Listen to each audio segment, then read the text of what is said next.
कोरड्या विहिरीत पडलेल्या मोराला जीवदान, विहिरीत उतरून शर्थीचे प्रयत्न, नंतर मोराला काढले बाहेर।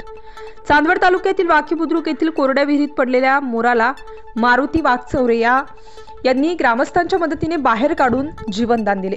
सविस्तर माहिती अशी की मारुती पंढरीनाथ वाघचौरे यांनी मोर विहिरीत पडल्याची माहिती पोलीस पाटील रत्ना पोळ यांना दिली।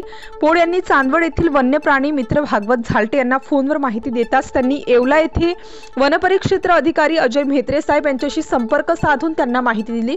त्यानंतर झालटे यांनी फोनवरून मोराला व्यवस्थित काढण्यास सांगितले। मारुती वाघचौरे हे विहिरीत उतरून शर्थीचा प्रयत्न करून मोराला कोणतीही दुखापत न होता सुस्थितीत बाहेर काढले। विहिरीत मोर पडल्याने मोराचे मानेला जखम झाली होती। त्या विहिरीतून मोराचा आवाज येत नसल्याने स्थानिकांनी विहिरीत पाहिले वर त्यांना मोर दिसला अशी माहिती दिली।